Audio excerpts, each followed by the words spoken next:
You're tuned into No Good Music.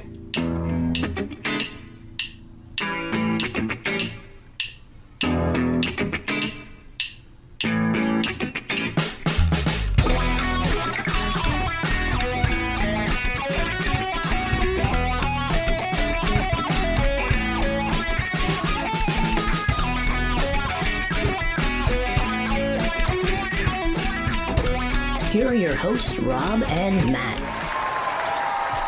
Hey, thank you. It's good to have a good studio audience, active studio audience today. Yeah.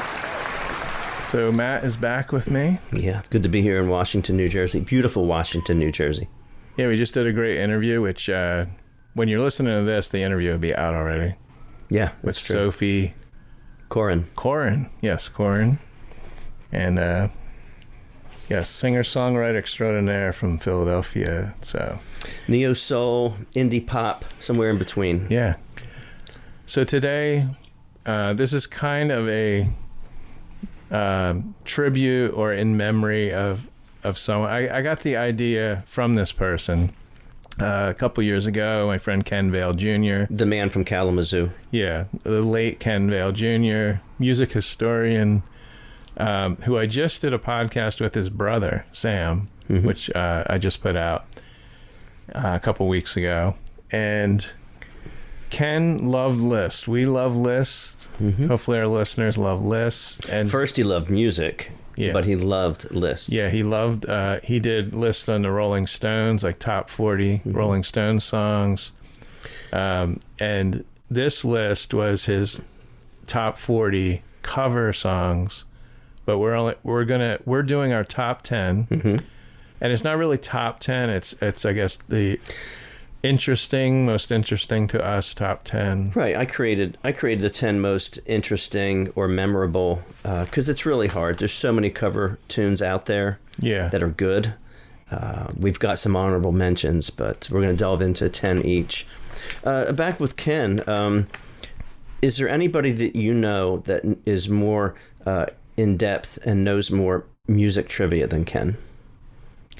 Nobody to know personally. Right. There are people out there. Yeah. But he really, like a Eddie Trunk who he had that metal show. He's pretty knowledgeable. Music people like that have huge like podcasts and Matt Pinfield.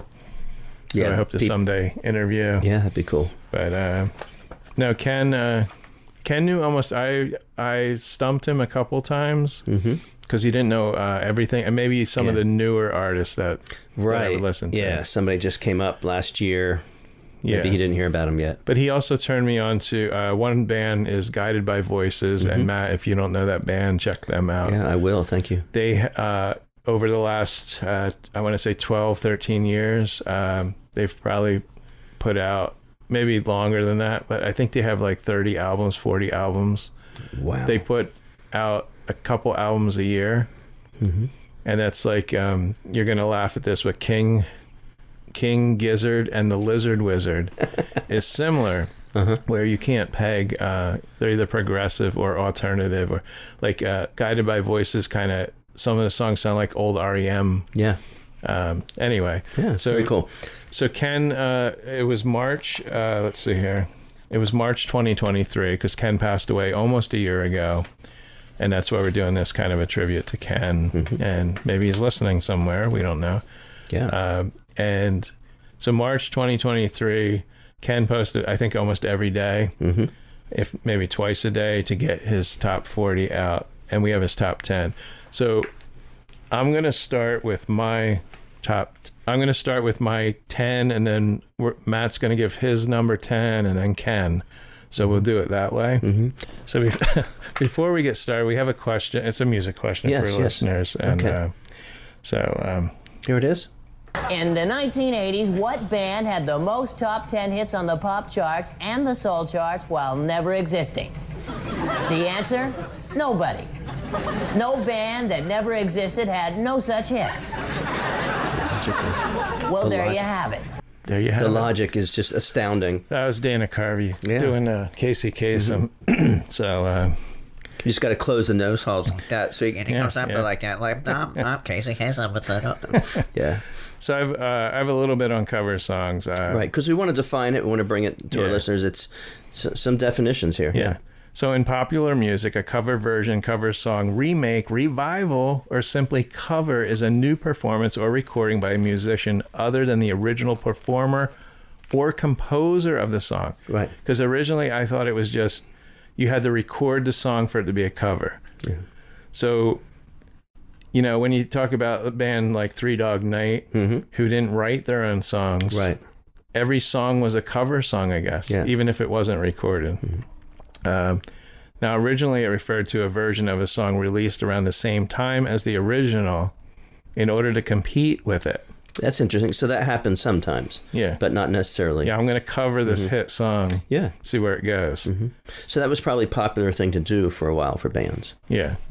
Now, the term cover goes back decades when cover version originally described a rival version of a tune recorded to compete, like we said, with a recently released original version.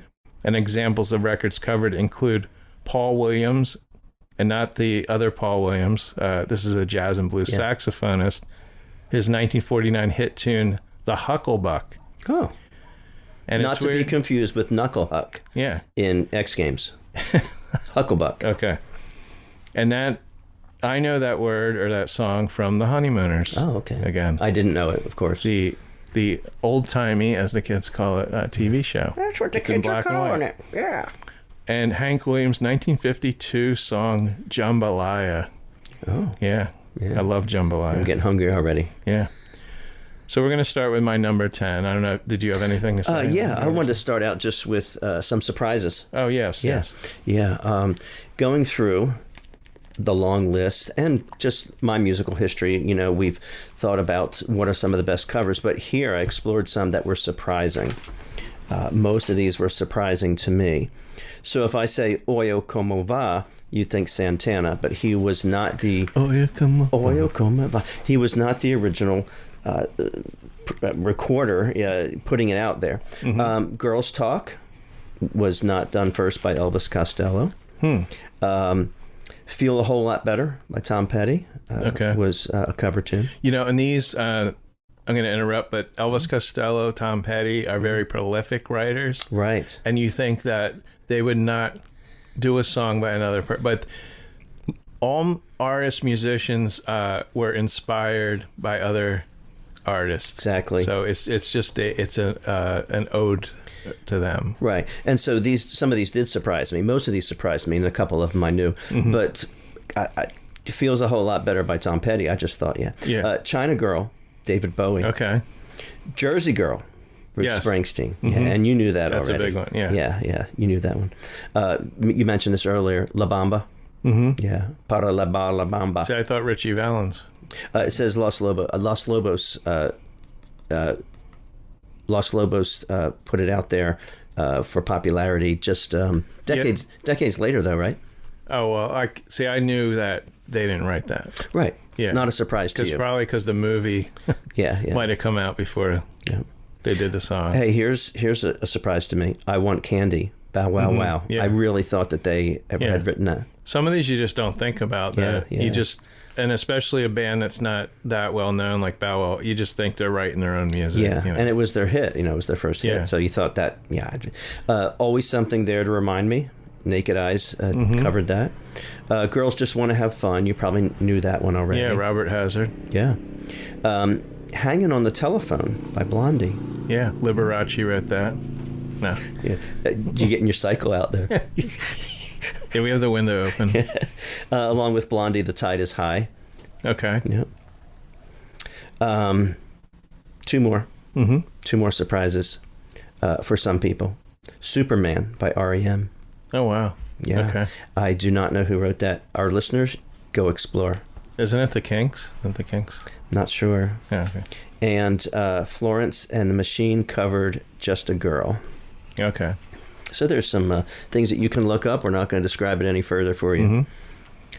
Okay, so I'm going to start with my number 10. Yeah, let's hear it. And it is someone that our listeners may not have heard of, but I know Matt knows her. TANITA TIKARAM. Oh, I haven't heard her in so long. Loving You. And the song is off an album that was released from New Music Express. And I was telling you about this. Yeah. I don't think I mentioned what it was to Matt. Back in 1990. It was a double CD. I bought it brand new, I remember. And I obviously sold it. And it was only available on CD and cassette, of course. And it's not even streaming anywhere. And it's the Last Temptation of Elvis, it was called. Wow. And these are all Elvis cover tunes. Yeah. And of course, we know Elvis didn't write any of his songs, so this is probably a cover of a cover of a cover. It could be. And so this is one of my favorites. And her version, her voice was always haunting to me. Right. And it's the perfect cover for her. And someone put together a collage of photos and made a video for the song on YouTube. And you can kind of see, weirdly enough, she kind of looks like Elvis. Wow. In a lot of her earlier photos. Yeah. With the black hair slicked back. She has the high jawbone, and I can see that. No leather jackets were no leather jacket required. Yeah. Now, the song was written by Lieber and Stoller. And it became an Elvis movie of the same name. Wow. Now, TANITA is not mentioned on Wikipedia as an artist that has covered this song. They mentioned some people that cover these songs, and Loving You, I'm sure, was covered a lot. So, and I'm waiting for a full Elvis album from her, Yeah. Glenn Danzig, he did an Elvis album. No way. Yeah, it's great. So, interesting. So anyway, that's my number 10. All right. I'm starting off with Madison Cunningham. In 2021, she put out a 6-song EP, and they're all covers. So I'm listening to it because, we got turned on to Madison Cunningham a few years ago, and 2 full-length albums out and this EP. And I was like, wait, do I know that song? And then I looked at the credits. All 6 songs are covers. We've got John Mayer, Rufus Wainwright, Radiohead, Jeff Buckley, The Beatles, all on this EP. I recommend it for our listeners highly. It's one of my favorite albums, EPs of all time. So I chose Hold On by Tom Waits, written by Tom Waits and Kathleen Brennan. And it's Madison, it's just it's such good singing. And I didn't know the song. That's a good song I know the song. Yeah. That's a good song for her. Yeah, so you know it already. Also on this EP, almost made my top 10. And that is her and Another Man. It just slipped my mind, doing the Beatles In My Life. I love that version. Throws a couple minor notes on the guitar that makes it a little different. But it's very much it's very similar actually to the Beatles song. But so there's my number 10, Hold On, by Tom Waits, done by Madison Cunningham. Nice. Okay, my number 9 is Pretty Vacant by Joan Jett. Okay. This is off her cover album, The Hit List, which I still have the CD. It's one of my favorite albums from the 90s. Came out in 1990. You always had more Joan Jett than I did. Yeah. And this is like I said, this is Joan Jett's album of cover songs. Because she also does the Celluloid Heroes, which good. I debated putting that on here, but I think I like the Kinks. I love that song. So anyway, now the original, of course, Pretty Vacant, was recorded by the Sex Pistols. And Jones is pretty true to the original, but it is sped up a bit. It's actually more rocking than the Sex Pistols original. Yeah. And Ricky Byrd is on guitar. His guitar work is just phenomenal. And Joan, I don't know if you know this. Do you know the song Pretty Vacant? No, I don't. Okay. I mean, I don't know it by its title. Yeah. Because when they say vacant, when Johnny Rotten, he enunciates the word, the C-A-N-T, and Joan pretty much stays true. And it's a vulgar word for a woman's, private part. Yeah. Rhymes with hunt. Yeah. Yeah. And I didn't know this. According to the Sex Pistols bassist Glenn Matlock, the main riff was inspired by hearing ABBA's SOS. You wouldn't think the Sex Pistols would be inspired by... Came to him in a dream, ABBA. SOS. And I played it for my wife, and I listened, and I don't know. It's hard to hear that they got a riff from SOS. But. Somewhere deep down in there. Yeah, so that's my number 9. Oh, yeah. And we forgot to do Ken's. Here we go. Yeah, let's do that. So we're going to do yours and then mine, and then we'll throw in Ken's. So we'll do 10 and 9 for Ken. Go ahead. To catch up. Number 10, The Ventures. You know, they're an instrumental band. Walk, Don't Run. And Ken said, now, this was, like I said, a list from 2023. Ken also posted, you know, he had maybe a sentence or two about it. Yeah. And I pulled these off of Facebook. And he says, yes, the original version is actually a jazz song by Johnny Smith. And he says, The Ever Great Ventures. So that's number 10. I have a couple Ventures albums I got from Tim. They were his dad's. So Wow. he liked the Ventures. Wow. They're like a surf kind of guitar band. Number 9 for Ken is Aerosmith, Train, Keep a Rollin'. Yeah. He says there's hundreds of versions of this song. When I searched on Spotify, the most famous are by Johnny Burnett, the Yardbirds, Motorhead, but this is one I heard first, and this is the one I like. So yeah, I do like that version actually. Okay. Aerosmith. Yeah. Okay. Was I up next, or who's? My number. That was at 8. Were you at 9? I've only done one so far. Oh, okay. Yeah. Oh. Okay. So my next one is from Amos Lee, but if you search Amos Lee in his many albums and other projects, you won't find it on Apple Music easily, because it is on the Tribute to John Denver album. Okay. Yeah. So it's Some Days Are Diamonds. You know, that almost made my list. Wow. And I think I remembered that song probably a couple of weeks ago when I was thinking of songs. Yeah. And then I forgot it. Yeah, and you didn't write it down, right? I didn't write down a couple and totally forgot them. And, you know, I wasn't familiar with that song with John Denver until I heard the Amos Lee version. Me too. Same here. Yeah. It's written by Dina K. Rose and Dick Feller. And I believe John Denver would get songs from other people and then write some. It would be a mix, a lot of his material. Yeah, I think he mostly wrote his own. Yeah, but I remember seeing another one that was... Daddy, please don't get drunk this Christmas. I don't know if he wrote that one. So this tribute album that Amos was on came out in 2013, and this version is a lot... I enjoy it a lot more than John Denver's. I went back and heard John Denver's, and it's just lacking. You know, it just simply is. No, it's not a song. No. Not a song you're going to listen to. Yeah. So Amos Lee's is soulful and it's acoustic, which John Denver was, but there's just a lot of. He brought a lot to this. Yeah. A lot of warmth. Or I don't know, to the song. And of course, the song is meaningful too. Some days are diamonds, some days are stone. Yeah.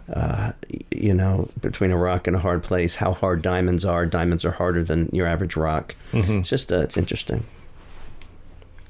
I'm surprised you brought up that Aerosmith album, from a rock, between a rock and a. No, okay, so I have an intro for my number 8. Yeah. Right? Okay, here we go. We're up to the current hit by a singer who began her career wide-eyed and innocent and grew up fast in 6 months. Her dream was to become a singer, and it didn't hurt that Kim's a pretty blonde. Oh. Kim Wilde. No. Kim Carnes. Oh, okay. You're probably going to, question this one, but I've always loved this song, and it's Betty Davis Eyes. Oh, yeah. It's so unique. I didn't know this was a cover song.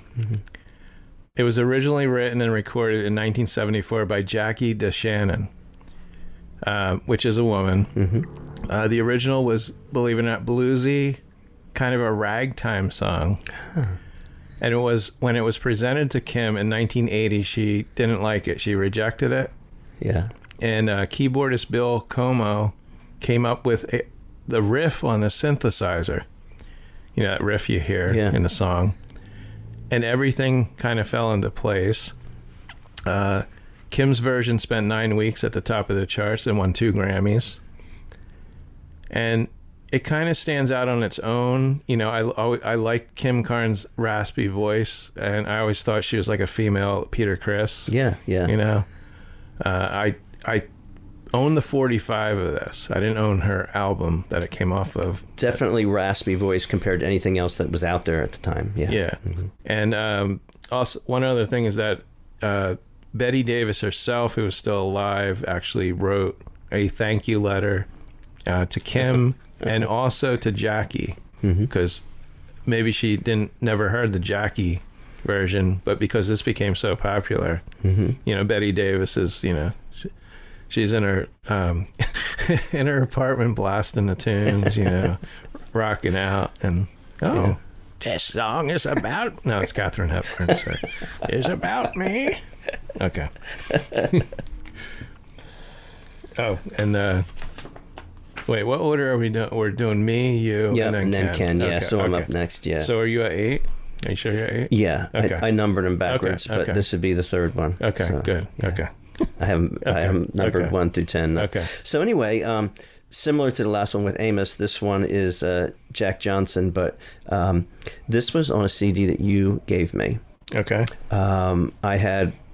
I probably had one. I think it was in the middle of my Jack Johnson CD buying years, but this is from the Curious George movie soundtrack. Okay. Yeah.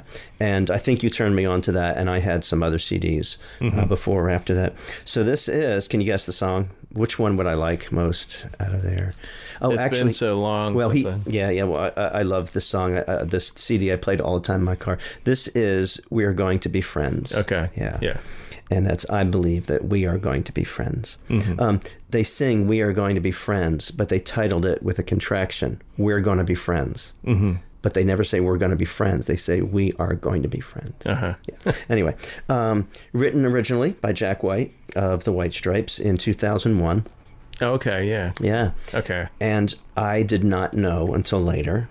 I thought Jack wrote this. This is such a Jack Johnson song. And really didn't change it up too much as compared to some other covers. Just a man and his guitar playing. And I like the Jack Johnson one a little better. It's, Jack White, he's throwing things together all the time. Prolific, just boom, boom, boom. Yeah, I'm wondering which came first. The Jack White, the White Stripes version, because I know that one. Yeah, I also know this one. Well, it was 2001 for Jack White wrote it, and then 2006. Oh, okay. 2006, Jack Johnson did it on Curious George. So I did hear the White Stripes before. I did not. That one. Yeah, I did not know that. Yeah, because it was also in a commercial. I'm not sure with the White Stripes version. Yeah. It was for, I'm pretty sure it was an airline. Someone trying to get on a plane. And I don't know. But it's such a cute song. It's talking about probably 5th and 6th graders going to school, maybe even 3rd and 4th graders going to school, playing after school, and says, "I believe that we are going to be friends." Yeah. It's really cute. On the compilation, the album produced for Curious George soundtrack, G Love is on one of the songs. Okay. Yeah, I didn't know that. I was trying to think of who's friends with. I think I knew that that he's friends with. I think he was. He helped Jack. He probably recorded with Jack before he got a record deal or something. That's what I'm thinking. I didn't hear that. I think he was on a G Love album before. Before he became famous, and I forgot about him, Jack Johnson, and. I'm curious to see if he has any newer. I'm sure he has some newer albums that we. I did come across a new song of his just last week. Yeah, came across somehow. He would be a good one to interview. Yeah, that'd be fun. Ken. Yeah, number 8, Talking Heads, "Take Me to the River." Now, I did not know this is a cover song. Excuse me. Yeah. Yeah, that's one of mine. We might have a match. That's one of mine. Yep. It occurred to me this week, this is Ken talking from a couple years ago, I had completely forgot to put this on my list.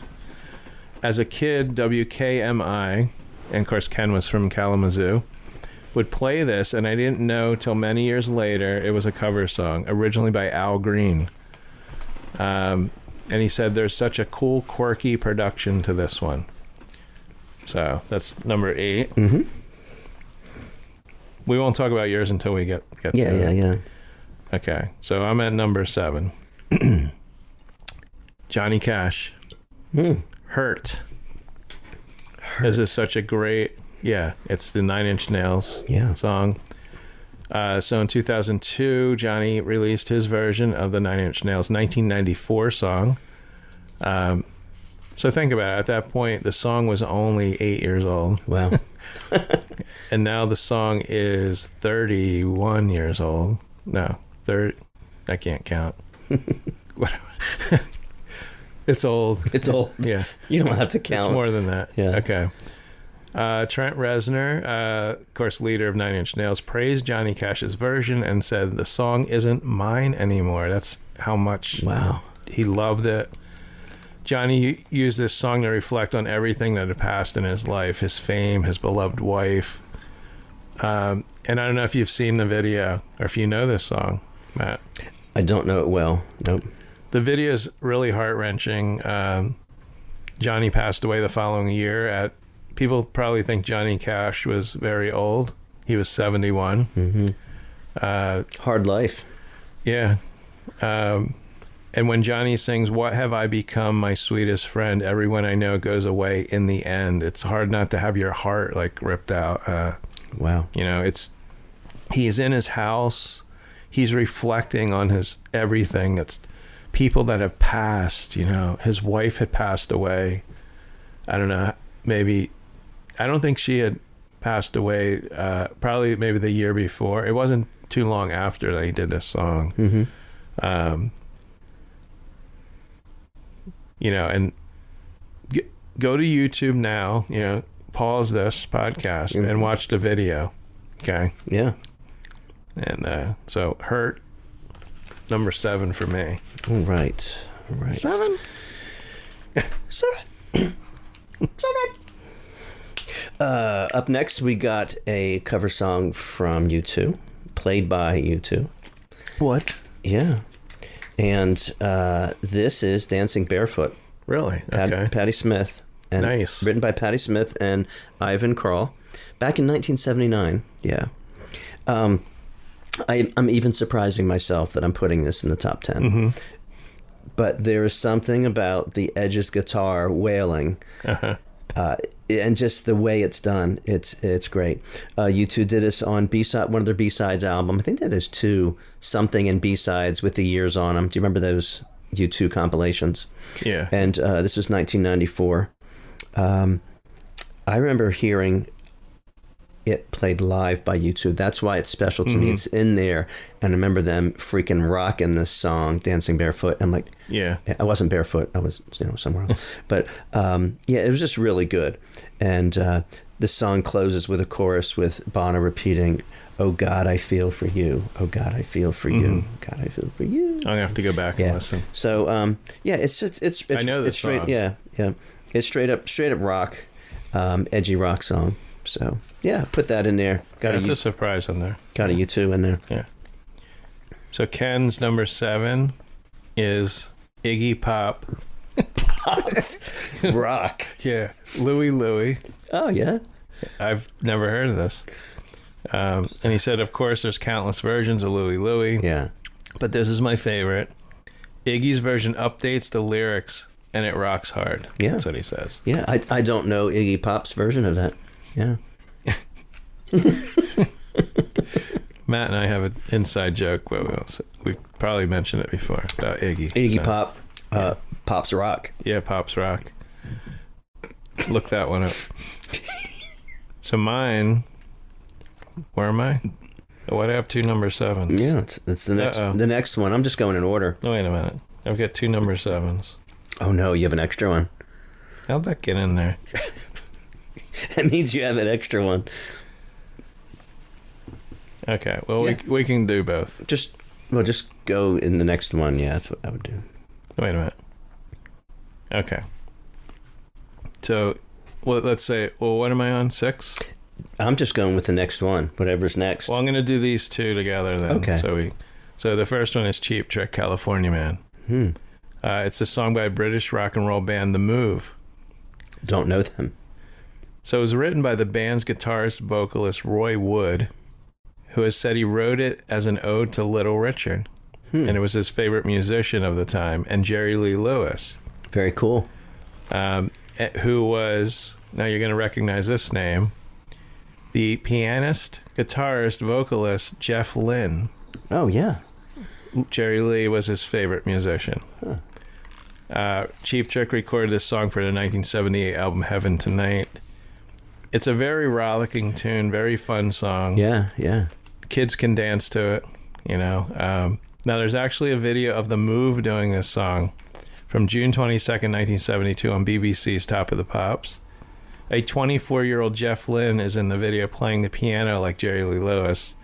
But he's looking like, this is what I interpreted, Dave Stewart, if you know who Dave Stewart is. Like, as if Dave Stewart fell into Prince's closet. He's wearing a puffy shirt and like a purple velour jacket. He's got the little glasses on. What year is that? Any ideas? I mean, that's 72 for The Move. Yeah, that's early. Yeah.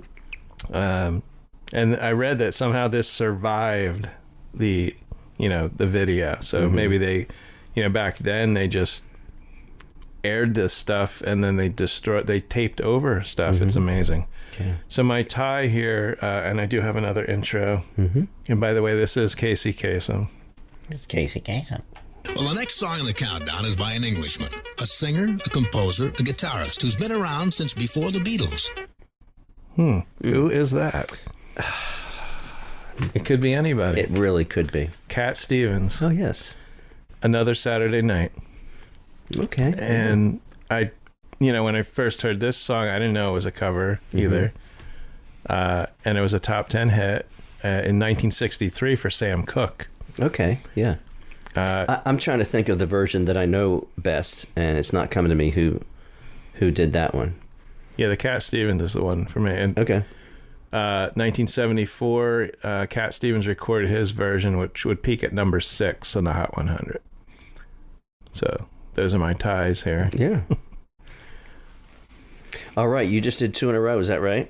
Yeah. But I'm just going to do one, and it's going to be quick because it is "Take Me to the River" by the Talking Heads. Nice. Yes, it's written by Al Green and Mabon Hodges back in 1974.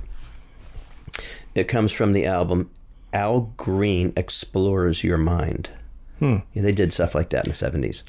That's kind of similar to Smokey Robinson Explores Your... I'm sorry. Yeah. Had to get a Smokey Robinson. That's funny. So I went ahead and listened again to Al Green's, and I like them both.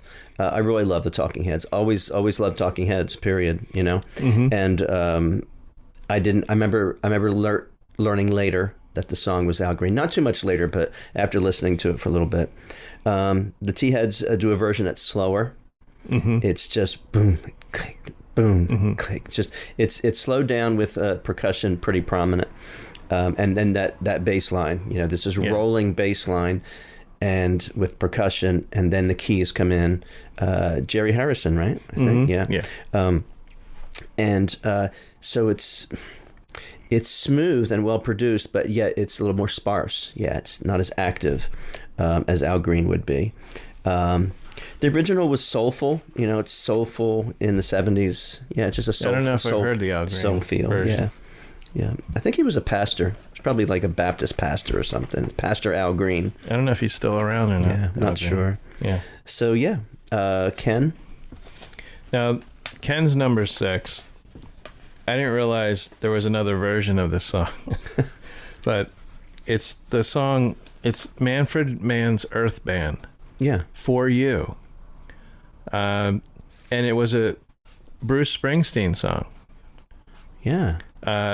As was Blinded by the Light. I do not know the song For You. And I listened to this, and I actually like it better than the Bruce one. And Ken says a little backstory to this one. When I'd visit my great-grandma in Evanston, I'd sit with my boombox and record songs off the radio. And one day I heard this song, and I was blown away, not knowing at the time it's a Springsteen cover. And he said, of course, they had a huge hit with Blinded by the Light. Okay, yeah. And I'm going to have to go look up For You, and I encourage you listeners to do that too. Yeah. It sounds like it's a great tune. And Chris Thompson, he's the vocalist, and Ken says, what a voice. And I have to agree, the vocals are just sensational. And, you know, you're comparing it to Bruce. Bruce is Bruce, but, you know, he's not a great singer. Yeah. Singer-songwriter. Yeah. So my next one is, this is a quirky song, but I only found out very recently. I'm telling you, probably even before I thought about doing this cover song thing probably a year ago. Yeah. So probably within the last year, that's when I found out this was a cover. All right, surprise me. And this song is from this goes back to like the late 80s, so I didn't know this whole time. And it's George Harrison. I've Got My Mind Set on You. Huh. And I didn't know. Yeah. It's written and composed by Rudy Clark, originally recorded by James Ray in 1962, under the title I've Got My Mind. No, same title. I've Got My Mind Set on You. Now, the first time George Harrison heard the song was during his visit, and I didn't know this until, I guess, this week. He first heard the song when he was visiting his sister in the United States in 1963. Wow. 5 months before the Beatles first appeared on the Ed Sullivan Show. Yeah. I assumed that was the first time they set foot in the U.S. Yeah, just as a band they did, yeah. His sister lived in the countryside, it says, of Illinois. Countryside. So while there, George visited record shops and bought a variety of albums, and one was Ray's 1962 album that contained this song. And in January 87, Harrison began recording the song at his Friar Park home studio with Jeff Lynne. Jeff Lynne again. Producing and playing bass and keyboards. Jeff Lynne was in the Traveling Wilburys, is that correct? Okay. He's the guy that they know people know the least. ELO. Yeah, in Traveling Wilburys. ELO. Yeah. He's the leader of ELO.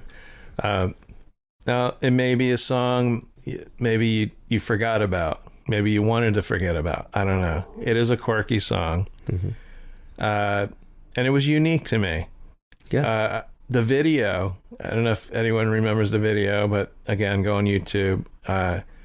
George, you see it's like a kind of a sitting room. There might be a fireplace in there, but there's all kinds of objects in there. There's a grandfather clock. Yeah, unusual things. Yeah, all over the place. Yeah, and there's a nice chair like we have here in the studio. And I think you see a guitar, and George walks into there's nobody in the room. He walks in, picks up the guitar, and just starts, playing and singing. Yeah. But the objects in the room are moving to the beat of the song. Books, grandfather clock, a cockatoo, like a live bird. Yeah. And there's a stuffed squirrel that's playing a smoking pipe. Wow. To mimic the saxophone. That's towards the end of the video. Wow, yeah. And at one point, George does a backflip off the chair. I'm sure it's not him. Oh, okay, yeah. Before AI. Yeah. And then a spotlight is on him. So it's and it looks like he probably had fun doing this video. Because, I kind of think of George as a little stuffy. I don't know. Now, this is a cover within a cover, because this song was parodied, and I love this, by Weird Al. I don't know if you remember this. No, I'm trying to think what I've got stuck on you. I don't remember, no. And go listen to this song again. But he called it, this song is only 6 words long. And so he's making fun of this. Got my mind set on you. Yeah. Got my mind set on you. And one of the lyrics is, this song has nothing to say, but I'm recording it anyway. So you gotta, That's great. Yeah. What I really like about that story, Rob, is going to Illinois as a Londoner or a UK Englishman, visiting family, picking up the LP back in 62, 63. Yeah. And then not recording it again until not recording it, not laying it down until after all the Beatles stuff is done. Yeah, he went back and remembered this album. Yeah, I remembered that song and did it in 87, recorded that in 87. Yeah, 63 to 63. 87. Yeah. So just bookending the Beatles, yeah, that's really cool. Yeah. My next one is a song by Cake, and you're going to think it's one song. I almost put this, and I think it's... you're going to guess the wrong one. Probably. I'm going to guess the wrong one, which is I Will Survive. That's correct. Correctly wrong. Yeah. I was thinking I Will Survive because if you listeners don't know, I Will Survive by Cake just kicks ass. Gloria Gaynor. Yeah. So I have, by the way, I got, that was one of my mystery albums when I bought a box of albums, was the Gloria Gaynor album. Oh, okay, yeah. Which I went and gone out and bought. Yeah. And it has I Will Survive on it. Yeah. So I chose another on Fashion Nugget, which is an excellent album, my favorite Cake album. Perhaps. This is a jazz standard. Okay. And it's written by Joseph Davis and O. Fares. I don't know, maybe Oliver. Yeah. Cake put it on their Fashion Nugget album from 1996.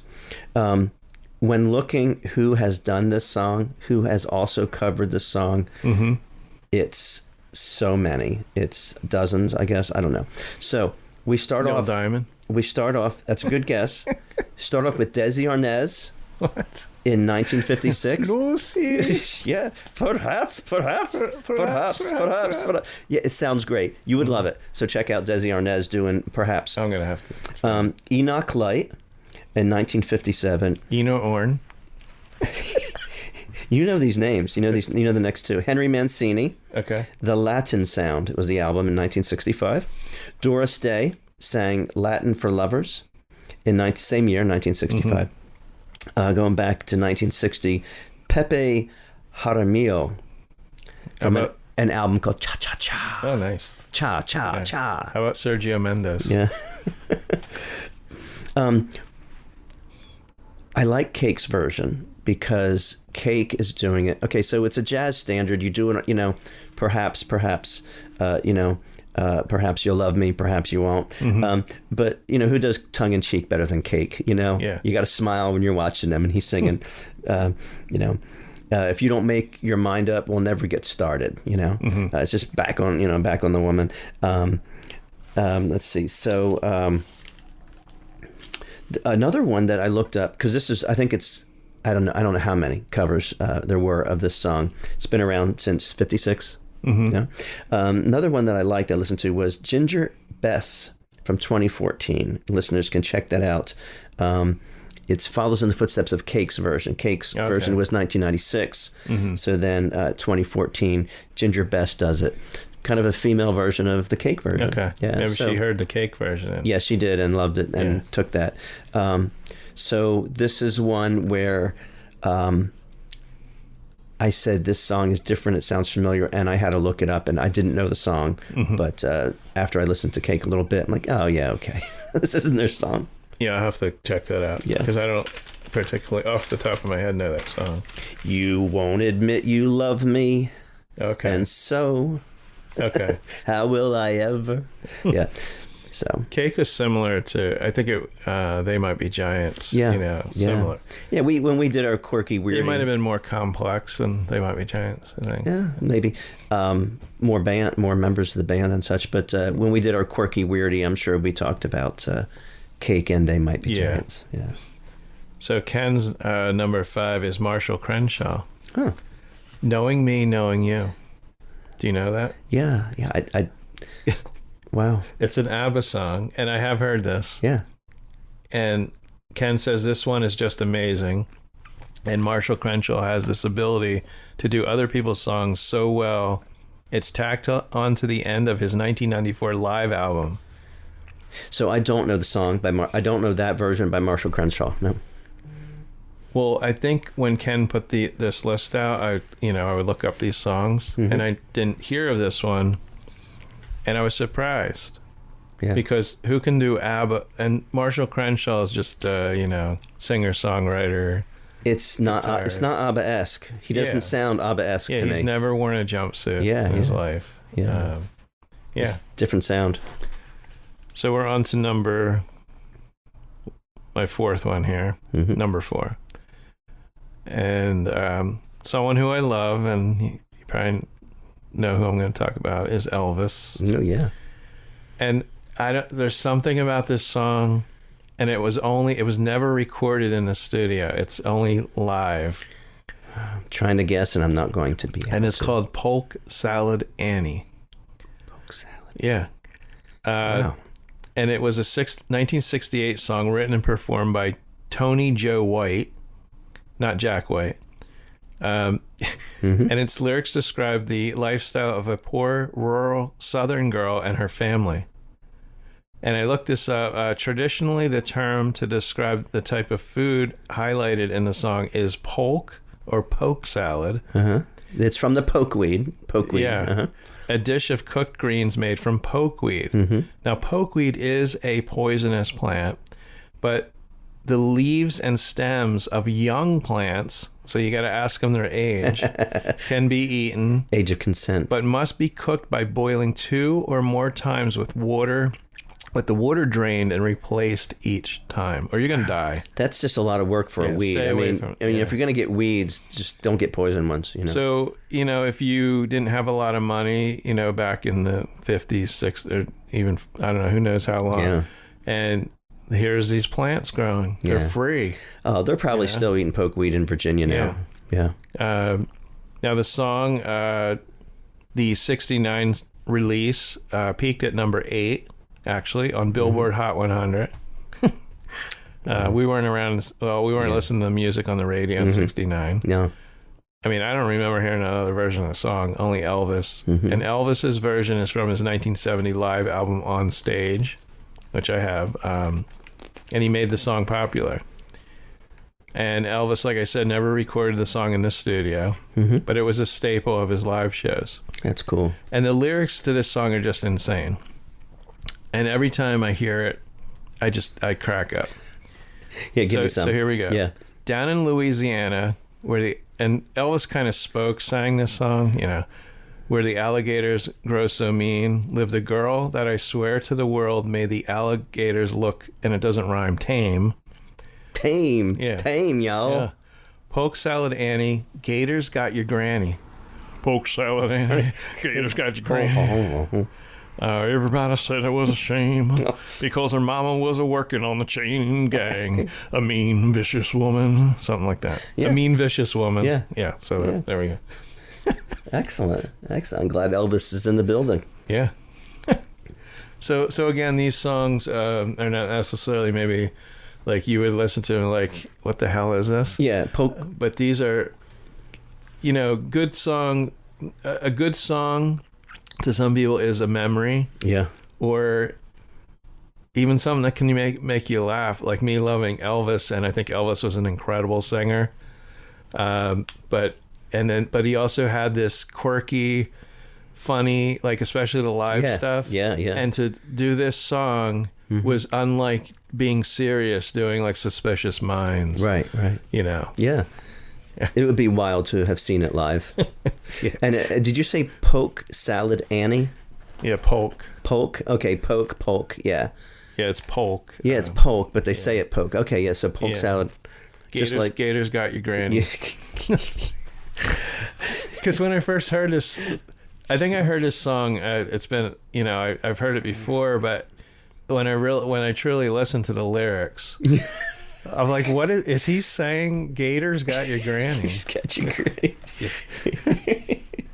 You just grab him. Because down in Louisiana, you know. You just grab him by the gator. Yeah.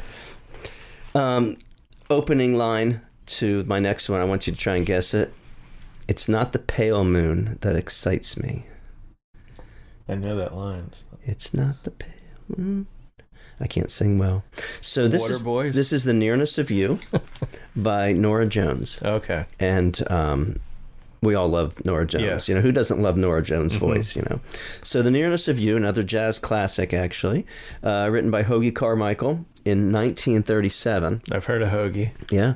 Along with Ned Washington. They kind of throw with Ned... the Y, Hoagy. Yes. Hoagy with the Hoagy.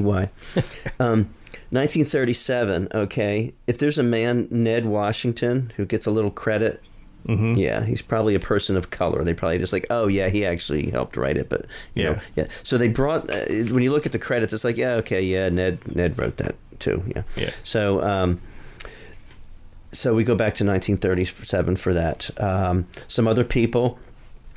Okay, you can't even guess how long the list of people who have covered this since Hoagie Carmichael and Ed Washington wrote it. 77. Really? It's when you're scrolling, it's just scroll. Yeah. Chick Bullock and his orchestra, Glenn Miller and his orchestra. Beyonce. 4 other orchestras. Bob Manning and his orchestra, Ella Fitzgerald and Louis Armstrong. Okay, this version I listened to. So it's Ella Fitzgerald singing, Louis Armstrong going from the trumpet playing to singing, trumpet playing to singing. It's wonderful. That's 1956. Johnny Messner and his toy piano. Could be. You know, I didn't look for that. We're going to look for Johnny Messner in that list of 77. So it's actually 77. Nora's version is so sweet. It's her vocals and piano, and it's even more laid back than some of the other versions. I mean, it's just really soft. Yeah. Like light the candles, sit still and listen. You know, that kind of soft. And who doesn't love Nora Jones? The Nearness of You, love it. Nice. Yeah, I was kind of curious as to what the ones songs that have been covered the most, and I kind of know. I'm pretty sure. The most covered song ever is White Christmas. Oh, yeah. Because, of course, a Christmas song. Because, every Christmas album has that on their album. It'd be interesting to do a in-depth actual recordings. How many, Yeah. So Ken has at number 3, Cheap Trick, but not the song I had. And Ken always talked about this song, and I'm surprised it's number 3, but it's Ain't That a Shame. Yeah.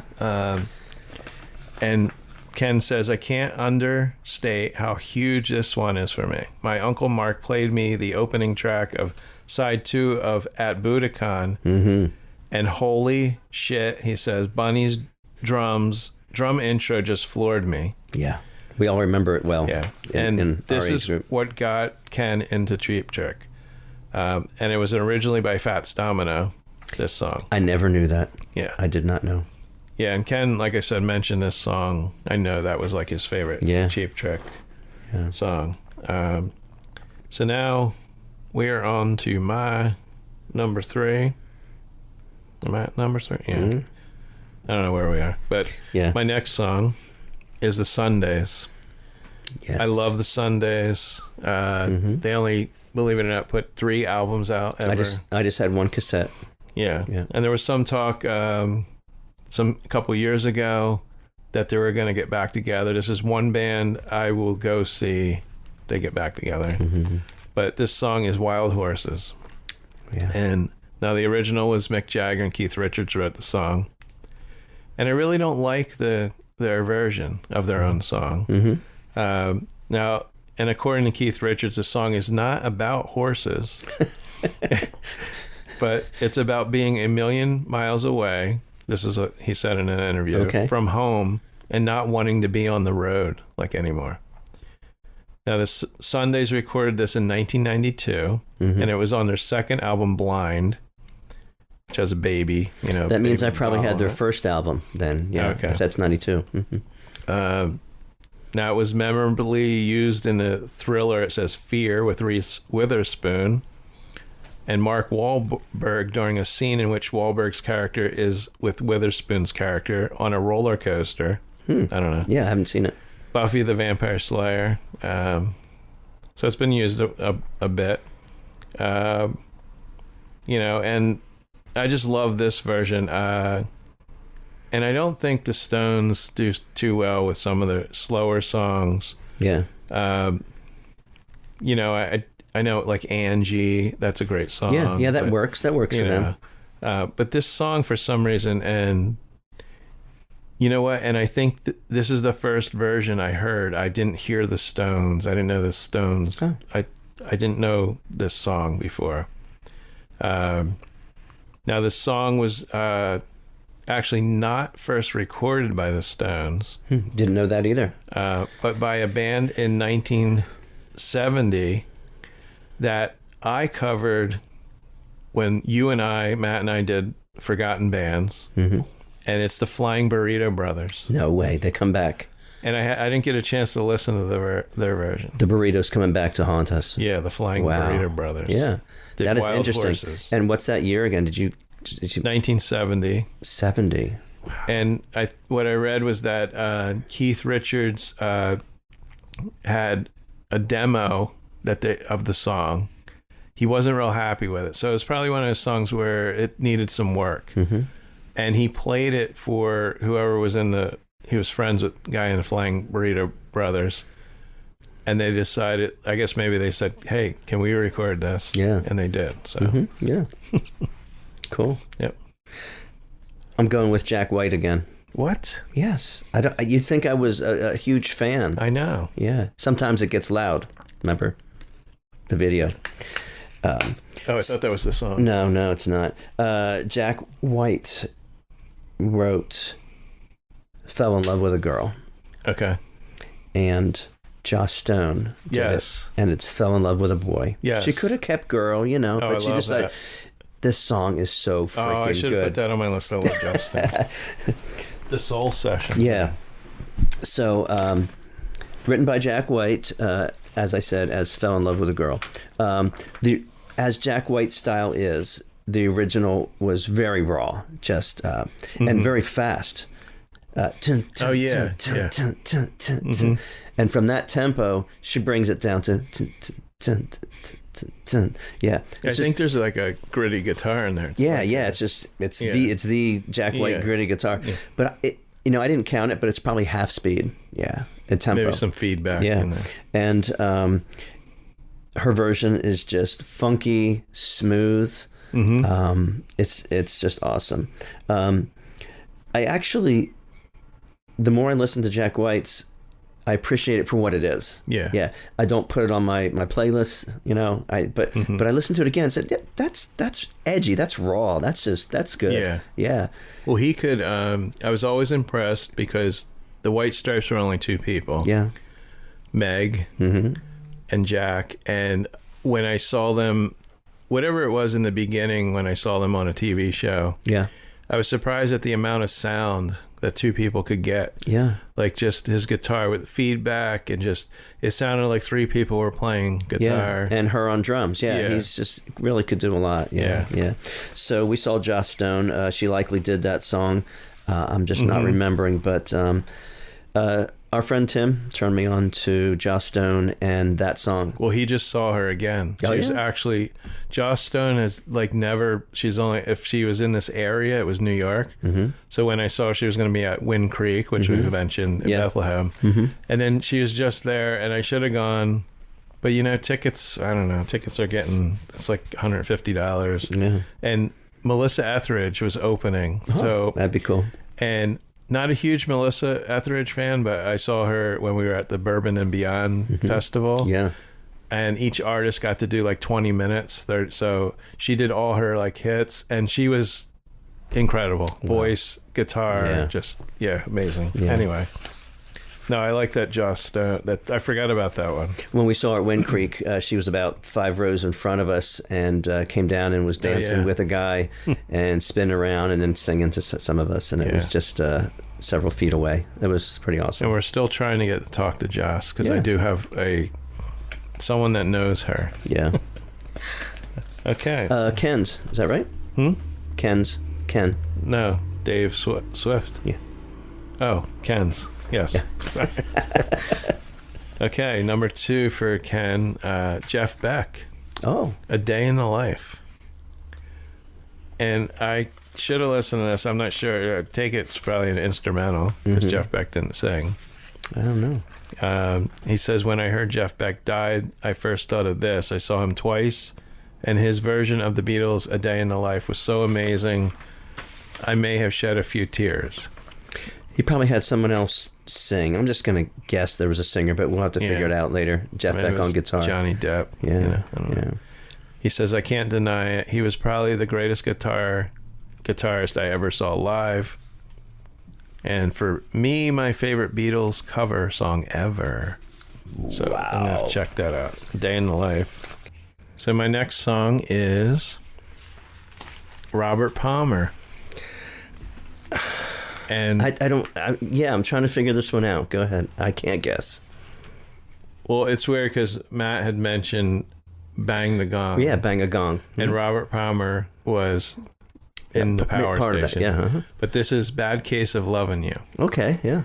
I simply love this song. I love Robert Palmer. Yeah. I have a couple albums of his.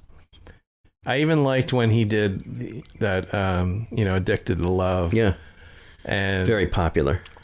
And he is so soulful. If you don't know Robert Palmer, like his early stuff, Sneaking Through the Alley with Sally, all that stuff. And he died young. He had a heart attack in his 50s, I think. And it'd be great if he was still around. Yeah, it's an interview. Yeah. Yeah. So I always loved his voice. I think he was one of the most soulful white men, besides Vanilla Ice. No, I'm just kidding. But this song is just so unique. The guitar riffs, the drums, everything. He howls in the song, and he's the please. This guy's in love, and you can feel it. Bad Case of Lovin' You. Yeah. Now there is a head turner lyric. And I know as a kid, this is how I heard this song a long time ago. Right. I don't know where, if it was on the radio. Oh, this got play on the radio. Yeah, for sure. Mm-hmm. And the lyric is, and this is probably what caught my attention when I was like 14, 15. I know you like it on top. Yes. Tell me, mama, are you going to stop? And probably even at that age, I know what that, But otherwise, the song's pretty tame. Now, in 1978, the song was written and recorded by Moon Martin. And Robert Palmer recorded it a year later. So this is the true cover. Yeah, I'm gonna grab that song. Yeah. And I'm gonna make it. Maybe thought I'm gonna make it better. I'm gonna make it more popular. Right. And Moon Martin's version did not even enter the music charts when it was released. Yeah. And the original is a little bit more smooth, more produced, believe it or not. Mm-hmm. There are parts being harmonized with other band members. I'm trying to picture not that. Women. Yeah, I'm still trying to picture that for. Now there is a video, and Moon Martin in the video, he has blonde hair, but he has a Beatles cut.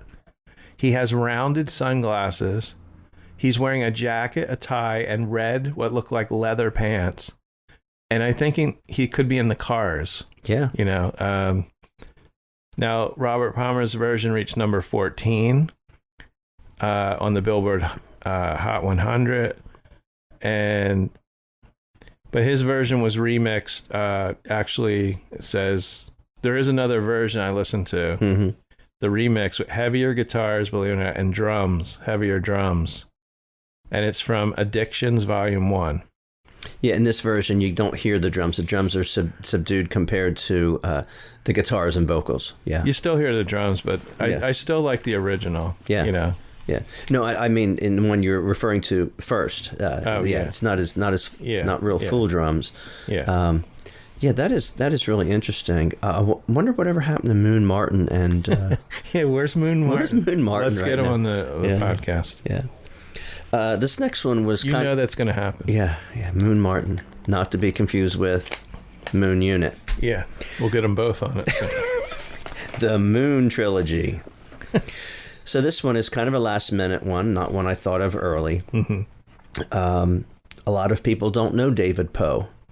Mix him up a little bit with David Gray. If you know David Gray a little bit, know what that feel. David Poe is similar, singer-songwriter. Mm-hmm. So I don't know how I stumbled upon it. I actually don't remember. Maybe you and I were texting. I can't remember. But recently? Yeah. Yeah, you sent me David Poe. Yeah. Something from him. So, but why I first got to him, I don't know. Mm-hmm. But I listened to it, and I was like, I love this EP. It's a 4-song. I thought it was 5. 4-song live EP.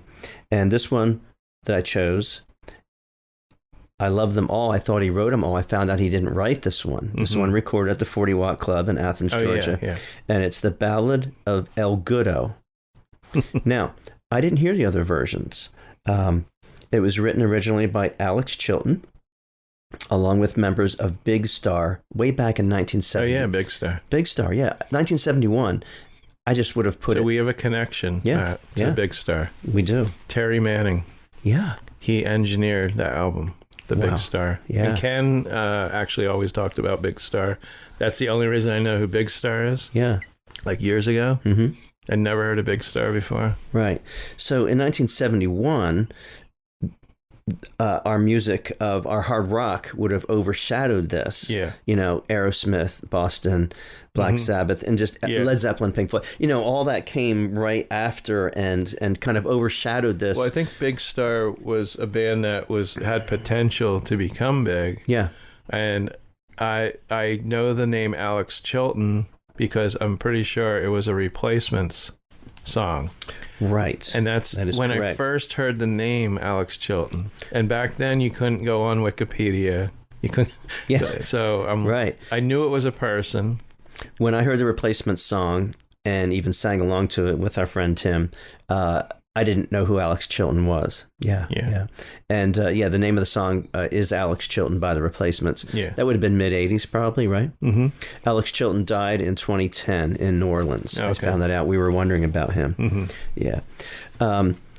Again, this EP with David Poe, it's live songs from different places, but it's so good. Now, I'm assuming he wrote the other two, Reunion and Apartment. They're wonderful songs. Listeners got to check it out. Love it. Mm-hmm. And then there's Tell Her No. That's also a song that you would know if you heard it. This song has been covered by the Counting Crows, Matthew Sweet, and I didn't hear them until I checked them out days ago. Okay. Yeah, those two. I didn't even know that both of those guys were doing this song. But it's just a really slow song. It's a ballad. Mm-hmm. And it's deep, it's meaningful, it's emotional, and it's a good song. Mm-hmm. Yeah. So do you have one more song left? I have one more, yeah. Okay. So I guess we'll start with Ken's number one. Mm-hmm. We're up to the number one song in the USA. Oh, thank you, Casey. I think Casey's always there by your side. He's a pleasant guy too, you know, unless he gets mad. I don't know. But it could happen, right? Yeah. So Ken's number one is Jimi Hendrix, All Along the Watchtower. I'm surprised, actually. Yeah. And he says here, Bob Dylan's original is a 3-chord folk song. Mm-hmm. Jimmy turns it into an epic, just mind-boggling, great song. And what a guitar solo, he says. Jimmy never liked his own singing voice, which is a shame, because there sure is a lot of emotion in this performance. And he says often covered, but nothing matches his version. Yeah, so. It is good. It's too bad that it got overplayed a little bit for me, but it is a great version. So my number one, and you're probably not going to be surprised, but it is Ace Frehley, New York Groove. There you go. Now this song's still popular. I actually heard it. We watched one of the Walking Dead spinoffs is Dead City, with Negan. Mm-hmm. And season 2 just started. And the beginning of the episode, they're playing, because it takes place in New York, is New York Groove. Wow. And it's the Ace Frehley version. Oh, that's cool. Yeah. Now, the song was originally written by English musician and producer Russ Ballard. And the song was originally recorded by glam rock band Hello. Don't know them. Hello. In 1975.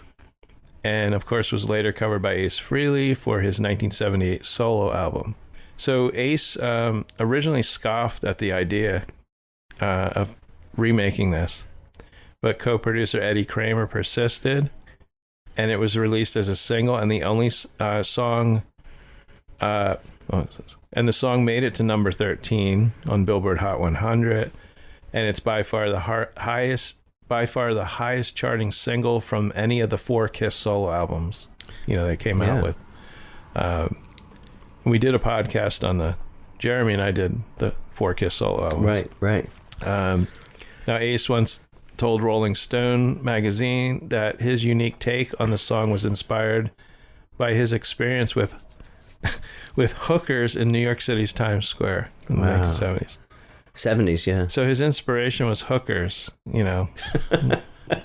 puts a tear to my eye. And it became a staple of Frehley's, it's actually Frehley. Fraley's. Yeah, we always said freely. Yeah, we did. During his solo tours in the 80s, 90s. And why is this song number one to me? Well, as anyone knows or listens to the podcast, you know I love Kiss. And that Ace Frehley album was just the best thing that could ever happen at the time. I mean, I loved Ace, and, you know, out of the four of them. Yeah. And here's 4 solo albums, and probably the first, I had all 4, but I probably went and got Aces first. Yeah, yeah. And I was just getting into Kiss, you know, at the age of 10. Mm-hmm. This is the late 70s. Yeah. Mid 70s. So I was 12 when Ace's album came out. So I liked Kiss for a couple of years. And I'm almost positive his guitar playing and Ace, along with Jimmy Page, were what wanted me to play guitar, too. Yeah. And I think it's unique. And I wanted to play this for... Do you know the Ace Frehley song? But I'll play it after. Yeah. But I wanted you to listen to the beginning, because the original had hand claps for the beat, you know, to start it off. Right. But Ace, I think that's what made it unique. It's like hand claps, cymbals. Maybe there's a snare in there. I said maybe someone's stepping on cornflakes. It's like... Sounds unusual, yeah. Yeah. I don't know what that is, and I tried to look it up, and there's nothing on it. And I don't get tired of this song. You know, Ace was never a great singer, so he kind of talks through this song. You know, and it's kind of hard to believe. You know, it's when you go back and, you know, songs that people didn't. I don't want to record that. Like Kim Carnes, she didn't like it, and what they then became. Right, so management and friends help them, encourage them, both situations. Yeah, it's good. Yep. So, okay. All right, my last one is by Sinead O'Connor. Okay. But it is not Nothing Compares to You. What? We talked about that. It's not Nothing Compares to You. No, it's not. So, not a lot of covers with her. Another cover that I considered was Don't Cry for Me, Argentina. It's a good song, and it's a great song, and that's a good song by Sinead. But I didn't choose that one either. This one was originally a poem from the 1600s in Irish. It was translated by Frank O'Connor, no relation, and it was done first in a song. In a similar fashion that Sinead did. And this is I Am Stretched on Your Grave. Okay. Yeah. And this was done by the band Scullion, Scullion. And they recorded this in 1979 with Philip King as the singer. Starts off a cappella and then wind in the background. Like that, you know, and he's singing with his Irish, you know, it's kind of half singing, half speaking. Yeah. So this is what Philip King is doing with Scullion, and then some soft violin and stuff.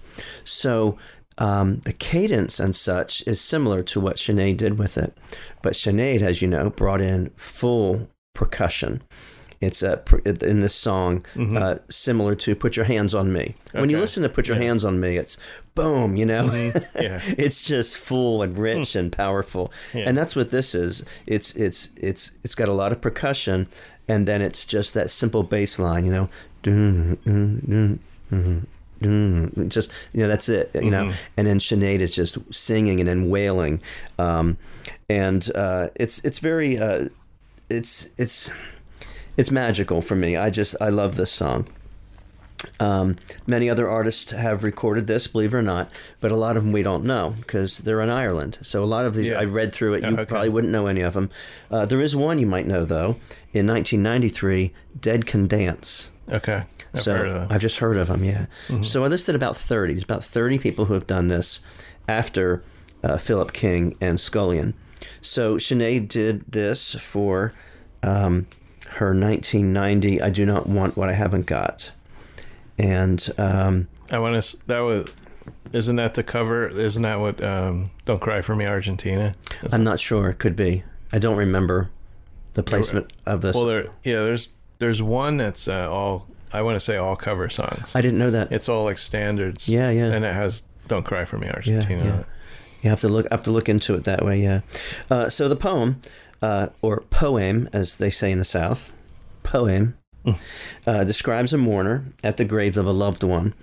Not quite sure if it's this woman's child or if it's her lover, but it's a loved one. And so the mourner says that they would like to be with the deceased. You know, there's that implication, and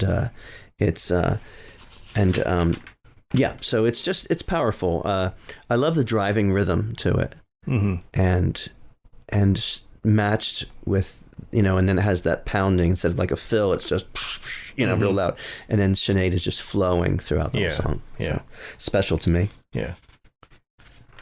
Okay, so next up we have honorable mentions. Yeah. You know, but Who's this? some shuffling.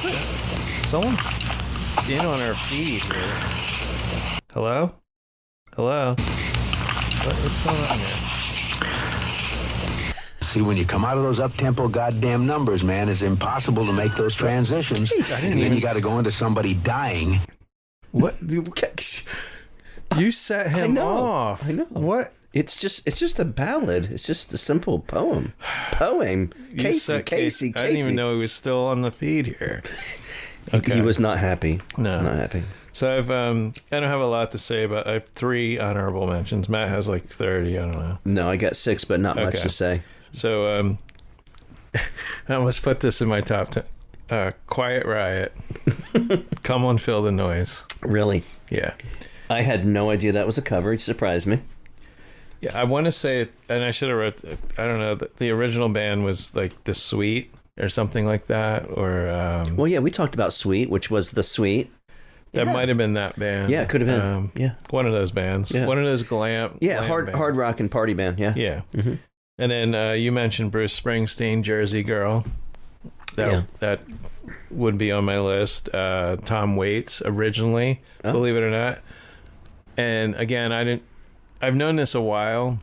I think when I started getting into Tom Waits, and I'm like, oh, Tom Waits recorded the Bruce song, and then I figured no, it was the other way around. Okay. And you wouldn't think Tom Waits, he's not from New Jersey. I think he's from California. Yeah. Why did Tom Waits write a song about I think he had one good weekend at the Jersey Shore. Maybe his wife is a Jersey girl. Yeah. Yeah. No, I think he had a good weekend, just a good time at Wildwood or Ocean City. Yeah. And then this is a new one. I don't know how new, but fairly new. And this is a band I know Tim likes, and I like to see them sometime. Buffalo Tom. No, it's Lake Street Dive, if you don't know them. And they did a version of Lola, which, yes, the Kinks song probably has been covered many times. But they give it a toned down, like kind of backwoods feel. There's the upright bass, the double bass, which a woman, I don't want to sound like male chauvinist or anything, but, it's pretty interesting. To have a woman do that. Playing that. Yeah. Guys playing a tambourine, there's acoustic guitars. And then, the lead singer, she's, it's a woman, she's singing the Lola, but the one guy is singing one of the parts too, so it makes an interesting song. Wow, I have to check that out. Now the video, it was 8 years ago they put this out, but it has 6 million views, and I know it's been 8 years, but still that's a lot.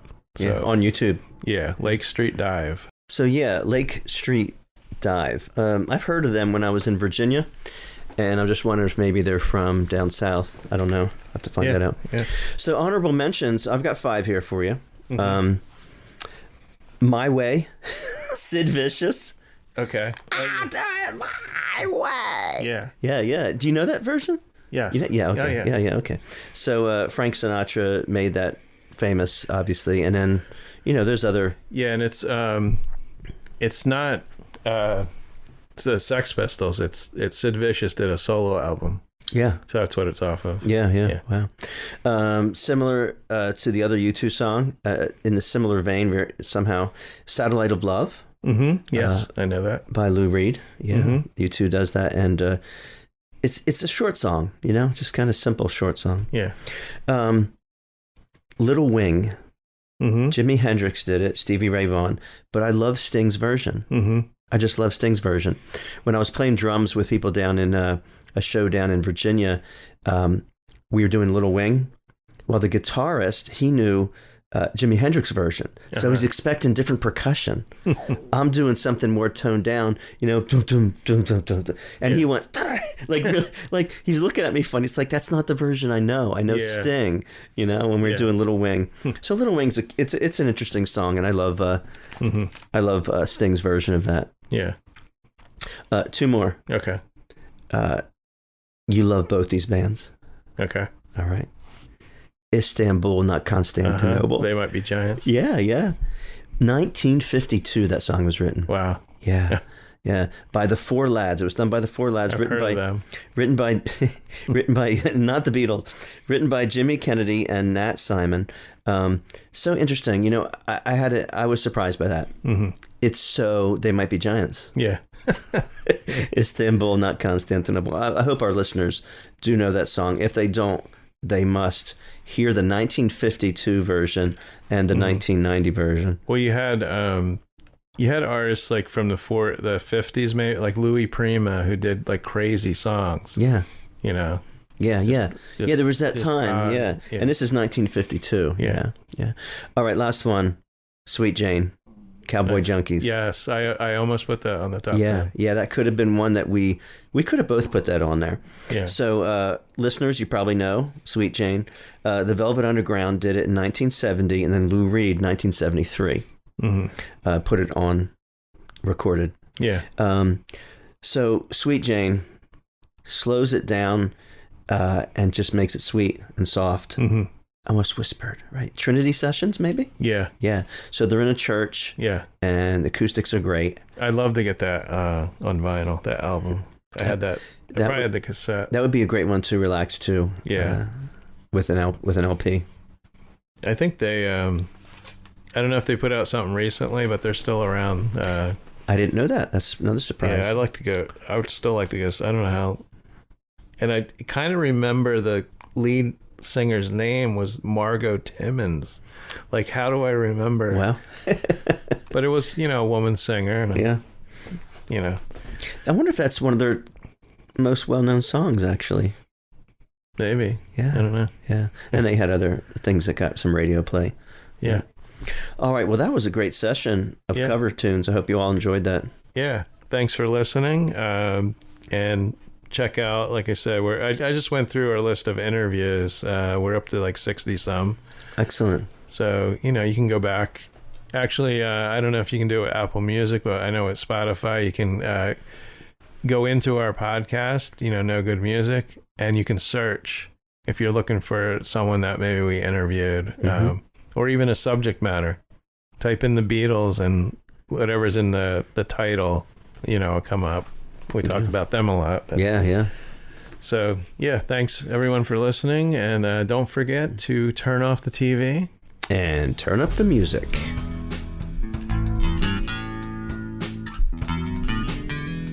You've been listening to No Good Music, intro and exit music by the band 99%. Today's show is produced and edited by Rob J. Lilly and recorded at the Did You Say 7 Studios in Washington, New Jersey.